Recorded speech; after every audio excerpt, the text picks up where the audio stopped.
2 ദിവസങ്ങളിലായി നടന്ന CPI Kanichukulangara local സമ്മേളനം സമാപിച്ചു. CPI കണിച്ചുകുളങ്ങര ലോക്കൽ സമ്മേളനത്തിന്റെ ഭാഗമായി കാനം രാജേന്ദ്രൻ നടന്ന പൊതുസമ്മേളനം CPI ജില്ലാ അസിസ്റ്റന്റ് സെക്രട്ടറി PV സത്യനേശൻ ഉദ്ഘാടനം ചെയ്തു. CPI മണ്ഡലം സെക്രട്ടറി അഡ്വക്കേറ്റ് R ജയസിംഹൻ, സംഘാടക സമിതി ചെയർമാൻ TG അശോകൻ, സഹസംഘം കൺവീനർ R മനോജ്, CPI മണ്ഡലം സെക്രട്ടറി അംഗം CK Ashokan, CPI Kanichukulangara local committee secretary N Satheeshan എന്നിവർ പ്രസംഗിച്ചു. 28 പാർട്ടികളുണ്ട്.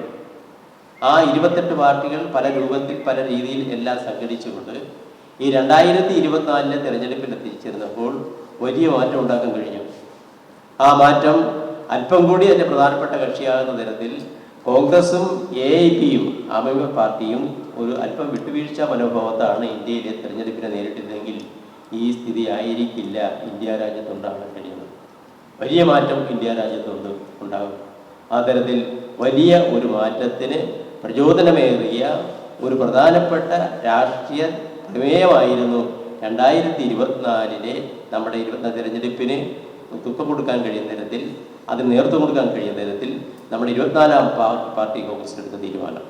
പക്ഷേ അത് ഇന്ന് 2025 25ാം പാർട്ടി കോൺഗ്രസ് ചേരുമ്പോൾ വളരെ ഗൗരവമായി ഇതടക്കമുള്ള കാര്യം ചർച്ച ചെയ്തുകൊണ്ട് നമ്മൾ ഗൗരവമായി നമ്മുടെ പാർട്ടിയെ എങ്ങനെ മുന്നോട്ട് പോകാൻ കഴിയണം, ഇടതുപക്ഷ പാർട്ടികളുടെ ചലനം എങ്ങനെയായിരിക്കണം, ജനാധിപത്യ പാർട്ടികളും അതോടൊപ്പം തന്നെ മറ്റ് മതസമുദായങ്ങളുടെ നിലപാടുകൾ എങ്ങനെയായിരിക്കണം നാം ചേരേണ്ടതടക്കമുള്ള വളരെ ഗൗരവമായ ചർച്ചകളൊക്കെ ഉണ്ടാകും. ആ ചർച്ചയെടുക്കുന്ന തീരുമാനത്തിൻ്റെ അടിസ്ഥാനത്തിൽ എന്തായിരിക്കും ആ പ്രമേയം എന്നതിനെ സംബന്ധിച്ച് ഒരു 2 മാസം സമ്മേളനം ചേരുന്നതിന് 2 മാസം മുമ്പ് അതിൻ്റെ കരട് പ്രമേയം താഴേക്ക് വരും. ആ താഴേക്ക് വരുമ്പോൾ സംസ്ഥാന കൗൺസിലും അതുപോലെ ജില്ലാ കൗൺസിലും മണ്ഡലം കമ്മിറ്റിയും അതോടൊപ്പം തന്നെ ലോക്കൽ കമ്മിറ്റിയും ബ്രാഞ്ച് തലം വരെ ചർച്ച ചെയ്യപ്പെടും. ആ പ്രമേയത്തെക്കുറിച്ച് ഓരോ സഖാക്കൾക്കും അഭിപ്രായം പറയാൻ കഴിയും.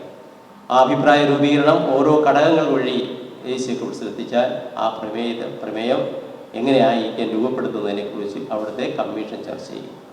നമ്മുടെ ഘടകങ്ങൾ മാത്രമല്ല പാർട്ടി പ്രമേയം ചർച്ച ചെയ്യുക, ഓരോ സഖാക്കൾക്കും അതിന്മേൽ വ്യക്തമായ അഭിപ്രായങ്ങൾ പറയാൻ കഴിയുന്ന തരത്തിൽ ആ പ്രമേയം അയച്ചു കൊടുക്കുന്ന കാര്യത്തിൽ ഇമെയിലായോ അത് കത്ത് മുഖാന്തരം കത്ത് കൊടുക്കാൻ കഴിയും. അത്തരത്തിൽ ഓരോ പൗരൻ്റെയും ഓരോ കമ്മ്യൂണിസ്റ്റ് പാർട്ടികളുടെയും മുഖ്യമായ കടമയാണത്.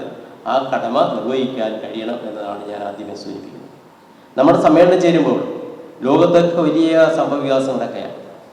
നമ്മൾ ഓരോ ദിവസവും നമ്മുടെ പാർട്ടിയുടെ ദേശീയ കൗൺസിൽ കൂടി രാഷ്ട്രീയ പ്രമേയം അംഗീകരിച്ച് താഴത്തോട്ട് റിപ്പോർട്ട് ചെയ്തതിന് ശേഷം നമ്മുടെ ലോകത്തും നമ്മുടെ രാജ്യത്തും അനുദിനം മാറിക്കൊണ്ടിരിക്കുന്ന സംഭവവികാസങ്ങൾ വളരെ അത്ഭുതപ്പെടുന്നത്.